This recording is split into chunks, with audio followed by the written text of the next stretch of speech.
Okay, let's go to Scott Pelley. Here's a headline from the New York Post. Daily Mail. Teary-eyed Scott Pelley goes scorched earth on Barry Weiss as he calls for her removal and describes CBS firings like his family being murdered. He says at one point he started to tear up when they always talking do. about his former colleague, executive producer Tanya Simon, being fired, and said it felt like, quote, your spouse being murdered, end quote. And They always do that. I mean, anybody who's in the arena and espouses political views, I was almost murdered, Jack. I was swatted. I didn't get close to being murdered. I've had people show up True, I was not close to being murdered. I've had people come up to me and want to engage in a very heated conversation. It could have very easily, but I wasn't endangered. I've been at the Reagan Airport where an Antifa-like person ran out and hit me in the back of the head. Was I endangered? I don't think so. So it's always these psychodramas. I mean, Scott, he's not endangered. And then it was even, why can't you believe that? Because what he said is completely unbelievable. He said that he goes into a meeting with the new producer, then he insults him, and instead of having a question and answer, he dominates the conversation of the CBS 60 Minutes team and says to the person that you are unqualified. You are unqualified. And the person was trying to explain that CBS is losing money and has been losing money a long time and losing market share. And even 60 Minutes, that's still somewhat popular, loses money. They all lose money. They're all overpaid if you consider market value. And then he started attacking Barry Weiss. She's completely unqualified. She wants to destroy us. And he just attacks. And then he says, after doing all that, I had no idea they were going to fire me. Oh my gosh. Does he really? Either there's one of three explanations. He went in there to deliberately insult his new employer and CBS's ultimate employer with the idea that he would be a wounded fawn and get fired, and then maybe go to MSNBC, kind of a Dan Rather figure, wounded fawn. Or he's stupid and he thinks you can insult your employer, or he thought he could insult his employer and he's even stupider and could convince him that Scott Pelley knew exactly what he should be doing and he could tutor him. I've had a lot of employers, and I don't ever recall. I had some really tough people in graduate school that didn't like me because I don't know why, but I think they thought I was a bumpkin. And but I can remember going into a person who had my future in his hands and him telling me, you're racing through these exams like they're hurdles. I said, they are hurdles. And he said, is your goal to be the quickest ever to finish the PhD program in classics? I said, yes. No matter what you learn. I said, if I can't pass the exams, then I didn't learn them, but I passed them all. I passed my Greek and Latin exam. I passed my Greek literature, Latin literature, Greek history, Roman history. I've done my 12 seminars. I passed my Greek and Latin composition exams. I passed my 3 PhD exams. And he said, yes, but you're not a rounded intellectual. You can read French and German, but you don't speak them. A good intellectual can. I said, I didn't see that in the handbook. Reading knowledge required. I don't think I'm going to go to Germany and give up. You never know. You never know. You might be invited to go to Paris. How would you go? How would you present your paper? I said, I'd read it in English. And the point I'm making is that I was defiant, but then he said, here's what you're going to do for your thesis. You're going to take your thesis, and we're not going to discuss it.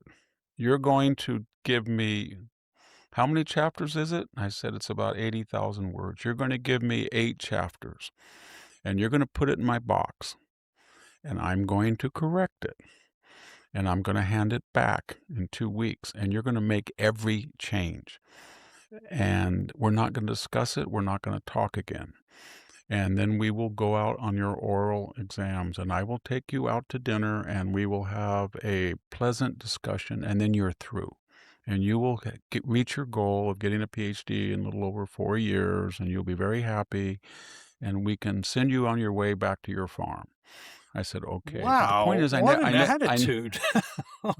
well, the worst thing about, I'm not mentioning names, is I was flat broke, and I was doing landscaping for the professors to make money. I had an old ranchero and a guy who was very poor from Cleveland, wonderful guy, Jeff Sellers, and we would go tear up cement patio, all the stuff the gardeners wouldn't do, take trash out, dig ditches. We did all of that, and we made $1.25 an hour, which was a lot of money then, on our weekends.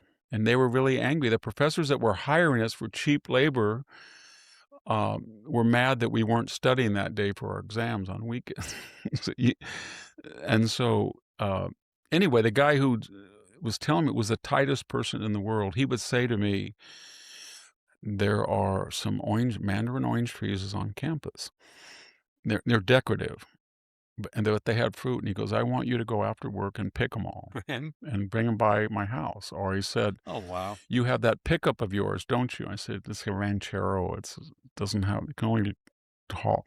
He goes, there's a office building on campus, and they have solid oak bookcases, and they're going to completely refit it. And they told me I could have them. So I want you to go over there. And I said, I can't drive through the quad. And he said, oh, there's a way. Get your friend to lift the cross arm up. Go in there. Here's the key. I want both those bookcases. So I put these two things at 8 o'clock at night, tied down to my ranchero, and a campus policeman says, you are in a restricted area in the quad. You're moving things out of a classroom. What am I supposed to think?